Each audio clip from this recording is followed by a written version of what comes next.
Hello everyone, and welcome. Today we are going to learn about a very important railway topic called fan-shaped concept and orientation insert of turnout sleepers. By the end of this session, you will understand what a turnout is, why do railways need it, what all the technical parts do, how trains pass safely through it, and why proper maintenance is so important. So let us begin. Imagine a train moving on a railway track. Unlike a car, the train cannot steer left or right. The wheels are fixed. So if the train needs to move to another track, the railway track itself must guide it. That guidance system is called a turnout. A turnout is a special arrangement of rails that allows a train to leave one track and move on to another track safely. You may also hear other names like points, switches, or points and crossings. These terms are closely connected. Think of a turnout like a road junction. But for trains, without turnouts, trains could not enter platforms, goods wagons could not move into sidings, locomotives could not change routes, and railway traffic could not be managed properly. Now let us understand the word fan-shaped. Imagine opening a folding hand fan. The strips spread outward gradually.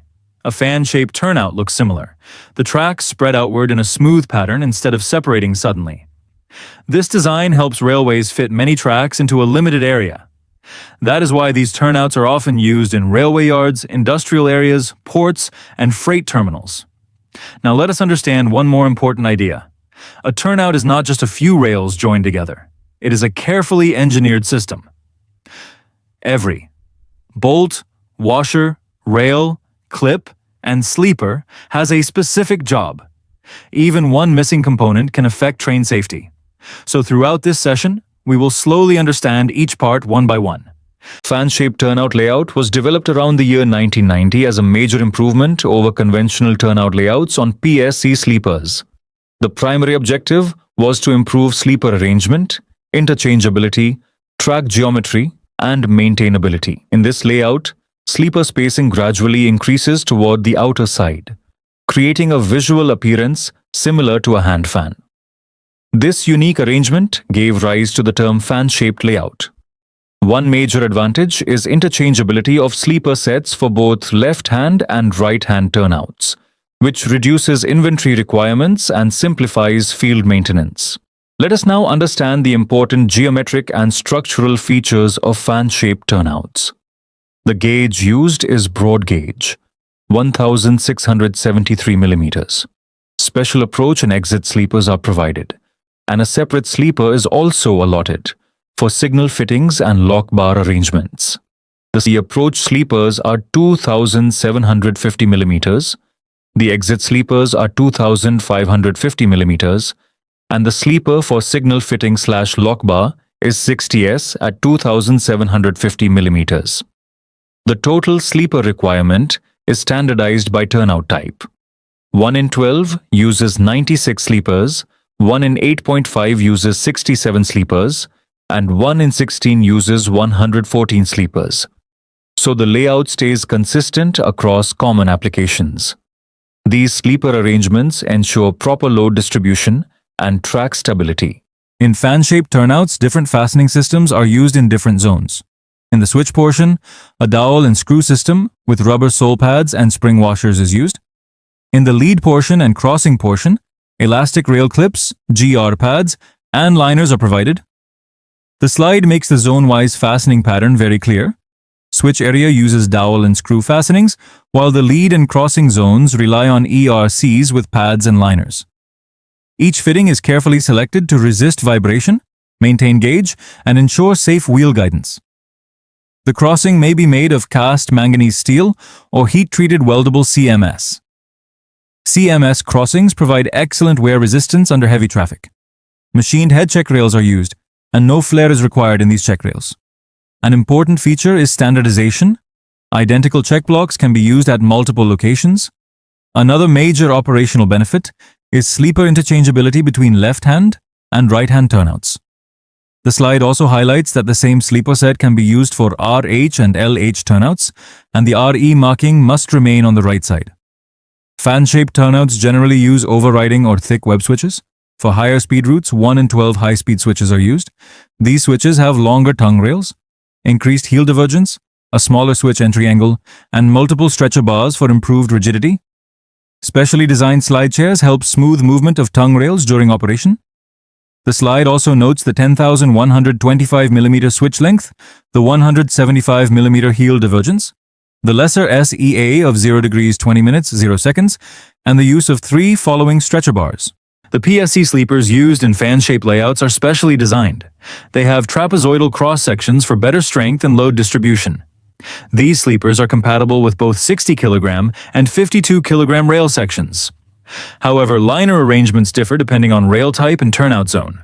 The slide also shows the sleeper dimensions: 240mm at the top, 260mm at the bottom, and 210mm in height, and notes that the check rail uses T3708 on both sides, while the bearing plates after the heel use GFN liners for 52 kg rail.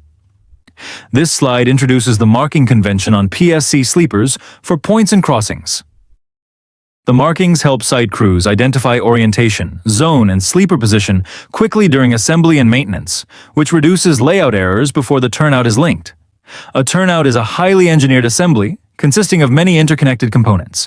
These include tongue rails, stock rails, lead rails, crossings, check rails, slide chairs, stretcher bars, distance blocks, switch stops, liners, elastic rail clips, rubber pads, and several types of bolts and washers. Because turnout geometry is extremely sensitive, even a single missing fitting can disturb gauge, alignment, or switch operation. Therefore, before assembly begins, every component must be checked against the approved drawings and checklist. The slide also reminds us that the marking on PSC sleepers is part of this component identification system, so the correct sleeper and fitting can be matched on site. Because turnout geometry is complicated, if any fitting is missing, it becomes impossible to achieve correct track parameters on the assembly. Before assembling the turnout, a checklist of all required components must be available along with the relevant drawings. The slide reinforces that the checklist is not optional. It is the control document for the whole assembly process. There are 3 commonly adopted methods of turnout laying. The first is in situ linking, where the turnout is assembled directly at the site. The second method involves complete pre-assembly adjacent to the track, followed by insertion using T28 cranes. The third method is partial assembly with manual slewing. Selection of the method depends upon availability of traffic block, space availability, machine availability, obstructions like OHE masts, signaling equipment, bridges, and manpower. Before actual laying work starts, several prerequisites must be ensured. Adequate storage space should be available. All bolts, nuts, liners, and fittings must be verified. Correct drawings and sleeper layouts should be ready at site. Proper tools, skilled manpower, and track machines must also be arranged. The slide also emphasizes T28 availability for mechanized work, clear unloading and stacking space, and the traffic block needed for point laying. Failure to complete these preparations often results in incorrect assembly and delays during traffic blocks. One of the most important concepts in fan-shaped turnout design is sleeper orientation. The turnout is divided into 3 zones: switch portion, lead portion, and crossing portion. In the switch portion, sleepers remain perpendicular to the main line.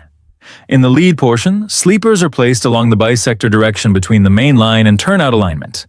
In the crossing portion, sleepers become perpendicular to the crossing bisector. This gradual rotation creates the characteristic fan-shaped appearance. The diagram also shows that the sleeper axis is effectively rotating by half the angle between the main line and turnout side. This figure shows the X, Y, and Z sleeper zones in the turnout. It is a visual reminder that the sleeper direction is not constant. It changes gradually from the switch area to the lead and then to the crossing. This slide illustrates the orientation of sleepers in left-hand and right-hand fan-shaped turnouts. The purpose is to show that the same sleeper arrangement can be reused for both directions when the RE marking is kept on the correct side.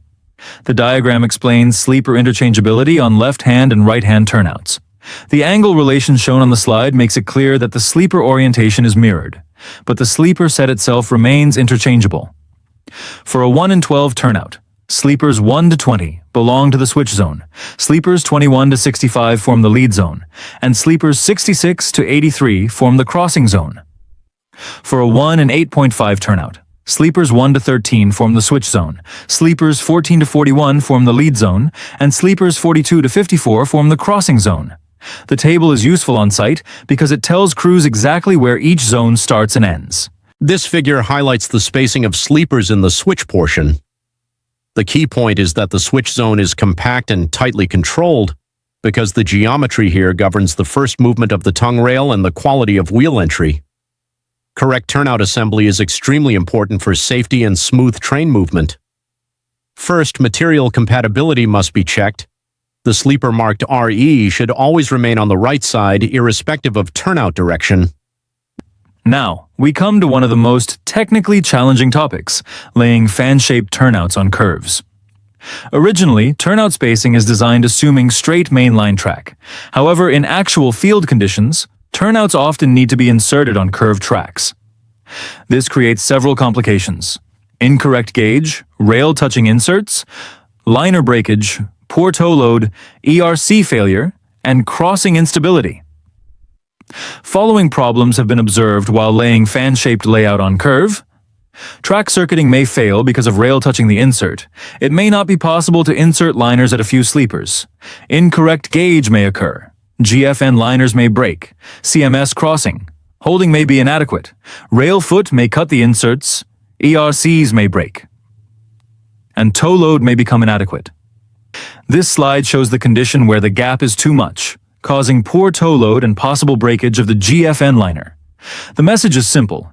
Excess opening in the fitting zone weakens support and stability. This figure shows the correct gap for liners. Excess gap and less gap are both undesirable.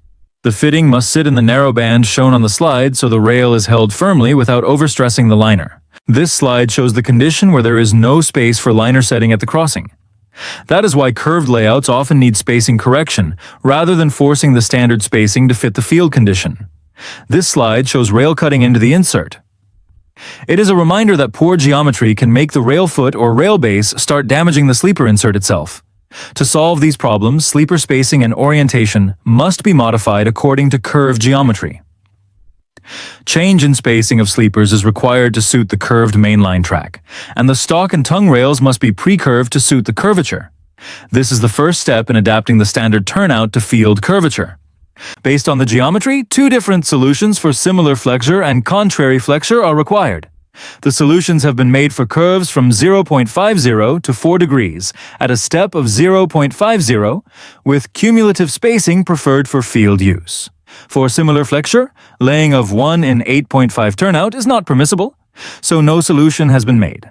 The slide also tells us that the spacing tables are meant to guide SSEs in the field. Respacing of sleeper is required. The sleepers are rotated by an angle equal to the angle subtended by the mainline curve at the center. In other words, the sleeper axis must follow the geometry of the curved mainline, not just the straight track drawing. While laying the turnout on a curve, the tangent drawn to the mainline is also changing direction along with the location. The tangent at the sleeper location makes an angle of theta m with the tangent drawn to the SRJ. To keep the sleeper perpendicular to the bisector of the main line and turnout side, the sleeper must be rotated further by the same angle. That is why the final angle is not just the turnout angle alone, it also includes the effect of the main line curvature. This additional rotation changes the spacing of sleepers on the lead portion. The changes depend on the type of turnout, the degree of the main line curve, and whether the turnout is similar flexure or contrary flexure. The sleeper spacing can be increased or decreased on both rails of the main line track as compared with the standard RDSO drawing. Since ERC can be fixed on CMS crossing at certain predetermined locations, it is better that the spacing is not changed on the rail where the crossing is likely to come. Therefore, the spacing of sleepers 21 to 65 is changed on the side where the crossing is not coming. This protects the crossing side geometry. A change in spacing is also required between sleeper numbers 1 to 20, but because the holes in the stock rails are factory drilled, spacing in the switch area cannot be changed. So the total difference must be adjusted between sleeper 20 and 21 on a 1 in 12 turnout and between sleeper 13 and 14 on a 1 in 8.5 turnout. In the crossing area, the sleepers remain perpendicular to the crossing bisector, and the same principle is followed on curved track. For sleeper spacing, refer annexure 4/2, 4/6, 4/.